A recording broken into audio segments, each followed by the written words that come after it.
Dahil sa masamang panahon ay may mga naitalang disgrasya sa probinsya at gayon din sa Maynila. May mga nasawi at may mga kritikal. Nakatutok si JP Soriano. Pahirapan ang pagsagip sa mga sakay ng dalawang pampaseherong van na nasangkot sa karambola sa bayan ng Aurora sa Isabela. Batay sa investigasyon, patungo sa Santiago City ang truck nang pumasok ito sa kabilang linya at masalpok ang isang van.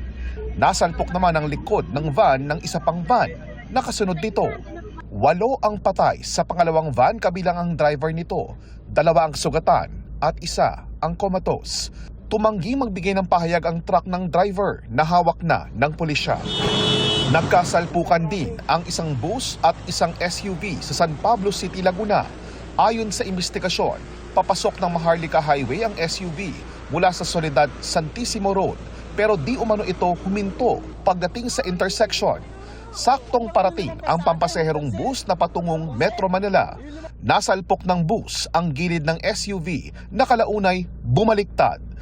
Patay ang 3 pasahero ng SUV habang lubhang sugatan ang driver.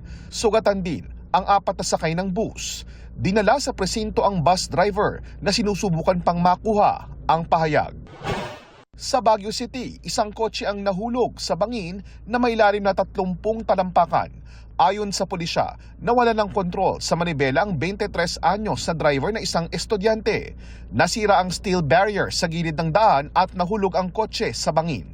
Nasagip ang driver na nagtamo ng minor injuries. Nakalabas na siya sa ospital pero tumangging magbigay ng pahayag. Isang rider ang nagulungan ng truck sa Maynila. Kita sa kuha ng CCTV sa intersection ng Rojas Boulevard at Calaw ang puting truck na biglang umangat. Hindi nahagip sa video ang rider pero sa puntong iyon, nagulungan na pala siya ng truck. Batay sa paunang investigasyon, nabangga ng truck ang likod ng motorsiklo kaya sumemplang at pumailalim ang rider. Dinala sa Manila District Traffic Enforcement Unit ang truck driver. Sinusubukan pa siyang makunan ng reaksyon. Para sa GMA Integrated News, JP Soriano, nakatutok 24 oras. Graduate na sa Sparkle Workshop class ang ilang aspiring artists. Grateful ang mga graduates sa mga natutunan nila sa training. Narito ang aking chika. Matapos ang 3 buwang intensive training sa acting, public speaking at dancing, graduate na ang kids, teens at adults sa Sparkle Workshop class sa first half ngayong taon. Taon-taon 2 beses nagkakaroon ng ganitong workshop ang Sparkle. Hindi lang para sanayin ang mga bata sa kamera, kundi upang hubugin din ang kanilang kumpiyansang dalhin kahit saan man sila dalhin ang buhay. Natutuwa ako dahil yung mga kabataan ngayon ay nandyan pa rin yung puso nila to improve themselves. They really dedicate their time to achieve their goals, for self-improvement, to gain confidence. And maganda yan dahil at least yung panahon nila napupunta sa mabuting mga ginagawa. Present din sa graduation si Sparkle star Anton Vinson na tila nagbalik tanaw nang nagsisimula pa lang siya. Ang sabi ko lang po sa Sparkle Workshop, just follow your dreams, don't give up. Makakamit nyo yan. So, proud ako sa inyo. Thankful ang graduate sa kanilang mga natutunan sa workshop. I feel like it's important for us to express, fully express po our feelings. And through the workshop po, it can open up more stuff inside you na natatakot kang ilabas.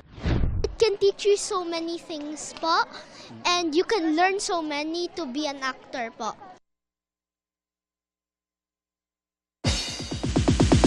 Hindi lang nabisita ng mga Encantadix ang mundo ng Encantadia sa Sangre Experience. Nakasama at nakita rin nila ang lead cast. Yan ang chika ni Athena Imperial. Alright, say Abisama! Asnamon Voyanazar, tila bumukas ang lagusan sa pagitan ng Encantadia at mundo ng mga tao. Buong puwersang sinalubong ng Encantadix ang pagdating ng mga taga-Encantadia. Hindi magkamayaw ang fans nang makita nila ng personal ang buong cast ng Encantadia Chronicles Sangre. Kumpleto ang bagong henerasyon ng mga sangre na ginagampanan ni Bianca Umali, Faith Da Silva, Kelvin Miranda at Angel Garden. Ilang linggo pa lamang po umiere ang Encantadia Chronicle Sangre. Ay ganito na po ang pagtanggap sa amin. Kahit na hindi pa po kami magkakasama apat na umiere ngayon, excited po kami na mas makita pa po nila kung ano pa yung mga susunod na mangyayari. Kasing lamig man ang puso ni Kera Mitena ang panahon ngayon. Kasing init naman ang pagtanggap nyo ang mga Hatorian. Kaya maraming salamat po sa inyong lahat. Nagagalak yung aking puso na pagsumikapan ko maging mabuting tao sa araw-araw. Kasi kailangan din sa panglabas na nyo o sa likod ng kamera, natututo ka rin bilang maging tagapagligtas ng iyong sarili at ng iyong kapwa. Wala na sigurong masasaya pa na makapagpasaya at makapag-inspire ng mga bata. Especially ako, lumaki din ako na napapanood ko yung Encantadia. Full experience sa mundo ng Encantadia ang hatid nitong mall activity. Bukod kasi sa tsansang makausap at makita ang mga sangre at iba pang cast ng serye, ay maaari ring bisitahin ang Hatoria, Sapiro, Lireo at Adamya. Athena Imperial updated sa Showbiz Happenings.